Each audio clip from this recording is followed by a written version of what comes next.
So this particular video now is about those who convert their crypto to Naira.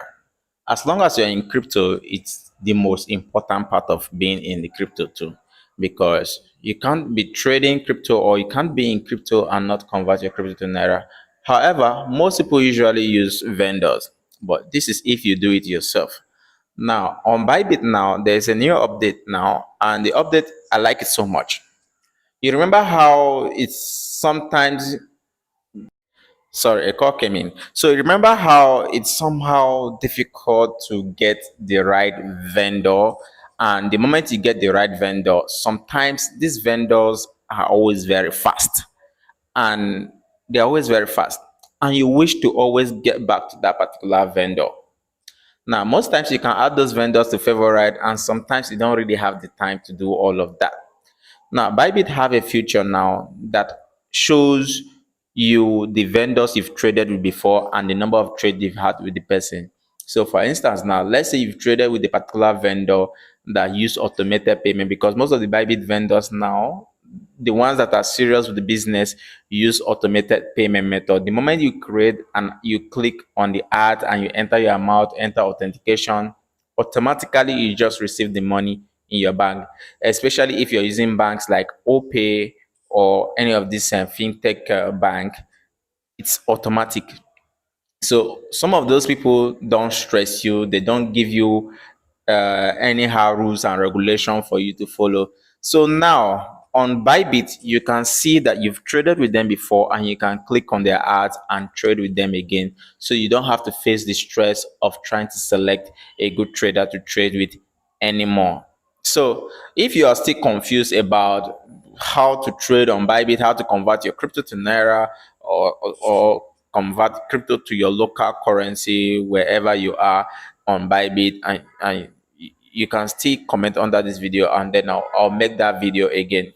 But before I leave now, it's important for me to reiterate on some of the things that you need to put into consideration for you to have a successful trade. Now, the first thing is you need to make sure that you're trading with someone who have at least 1,500 orders, who have done at least 1,500 orders. Now, this will affect those that are coming up, those that are genuinely coming up. But these people that have done at least 1,500 orders, they have a lot to ruin if they decide to misbehave, because they've had a lot of a good reputation. So they won't want to ruin it. Then the next criteria you look out for is those uh, those who have at least between 98% to 100% order completion or rating. So if your 97 could deliver, 96 could deliver, 95 any other could deliver, but in order to avoid all the drama and all the stuffs that happens on there, all the beggy and all this, yeah, just use between 98 to 100%, and you will have a smooth trade.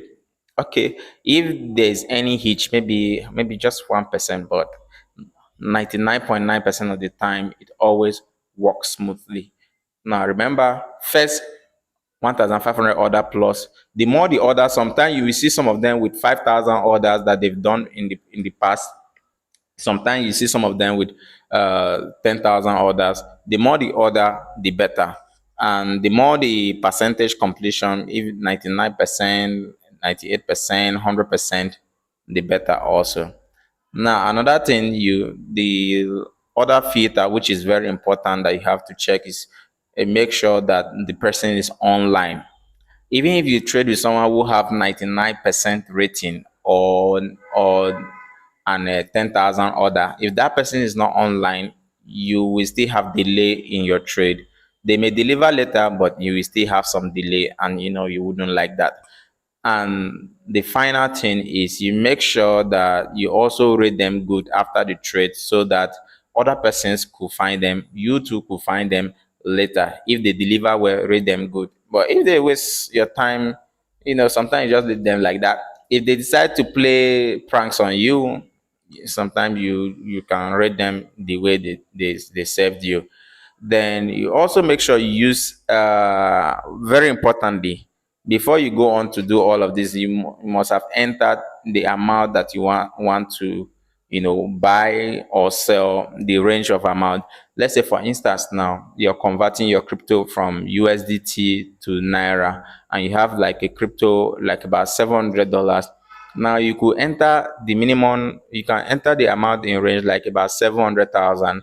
$700 will give you like about a million plus.